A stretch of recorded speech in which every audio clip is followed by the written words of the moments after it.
We ended up the last time talking about how essential the support was to help us win the war, and how we would not have won it without the help of these other countries. But there were also other people who fought. When you think of the war, you're not going to be thinking about the African Americans, nor will you be thinking about some of the Native Americans. But the African Americans, as they were slaves, many of them, they began to fight for the British. A lot of them did because the British promised, if you join us in the fight, we'll give you freedom. Many did that, and the British never fulfilled that promise. They stayed enslaved after the war was lost. And many African Americans really looked at the institution of slavery and the prejudice as being very British government supported, because it was such an economic gain. And so they were very, very inclined to fight for the Patriots, thinking if we can get rid of this king and their support of slavery, it might make a difference. So African Americans played a very significant role in the Revolutionary War. In fact, during the Revolutionary War, some of the states, to prevent slaves from joining the British, ended slavery in their areas. But obviously that did not last long. So Great Britain, they fought up here in New England. Then it began to move south into the middle colonies, your Pennsylvania, New Jersey, Delaware, Maryland. And then, because they were not, Great Britain was not getting decisive wins and really winning the war that way, their next plan was, we will come through the south, we will move up this way, and we will attack and control the colonies then. We can win by flanking them. So the British plans to capture the south, then move up and recapture and regain control into the middle and southern colonies. And this is towards the last 2 years or so in the war. Well, Great Britain doesn't succeed. There's a lot of fighting here. But the Patriots, again, used very guerrilla-type war against the British Army as they began to move up. The Army, they pushed the British Army up into Virginia. And at this point in Virginia, the British Army said, we give. So now the war is over at Yorktown. And that's where the British surrendered. And the king and representatives from this new country meet in Paris.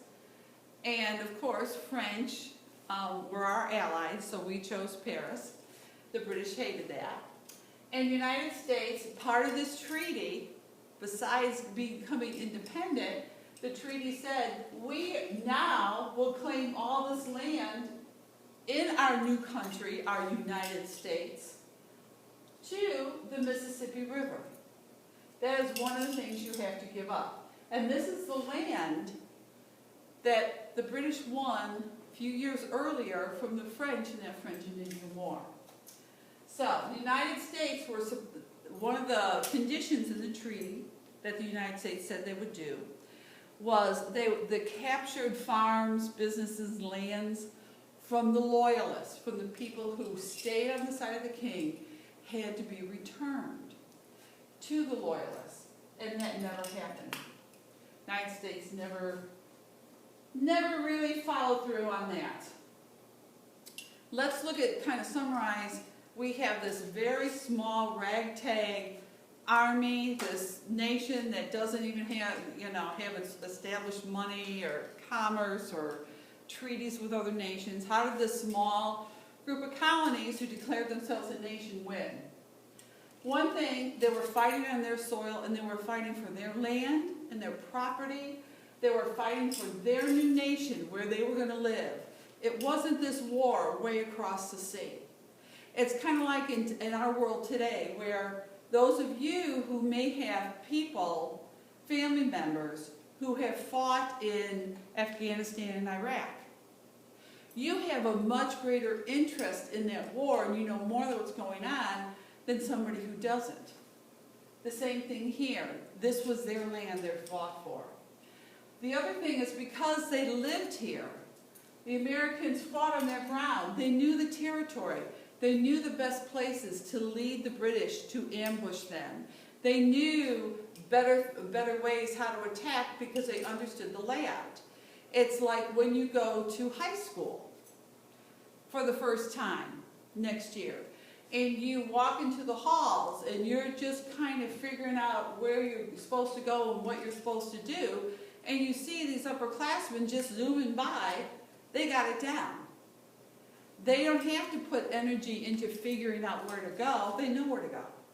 And that was something that was a huge benefit for the Americans. Skilled leadership. Washington was smart. He was savvy. He was determined. And he just had a lot of courage. This man was an exceptional leader. And he was really a man for his time. That, you know, you have these British generals and these mercenaries, the mercenaries fighting for money, the British generals, they're fighting for their king. They're not fighting for themselves. George Washington used his leadership to fight for what was important to him. And the fourth point is, without the French, without other countries, we would have never made it. Never made it. What was the impact of the revolution? We've been looking at the causes, all those taxes and all that. Now it happened. Now what's the impact? All of a sudden in the world there is this whole new nation. The United States of America never existed before. Now it really exists. And we have to we're the new kid on the block. We're the new nation in the world. We have to really kind of find our place in the world community, economically and politically. Declaration of Independence, really, it was the idea of, and we're going to look at that pretty closely, the idea of liberty, personal rights, freedoms. That became the hallmark. They fought 7 years to support and be able to have those ideas be real. Because of our fight for independence, a similar situation begins to happen in France, where about 10 years later, their king, based on the ideas that we promoted, was overthrown and beheaded. In the next video, we're going to start looking at what was happening in North Carolina during all these years of fighting the revolution.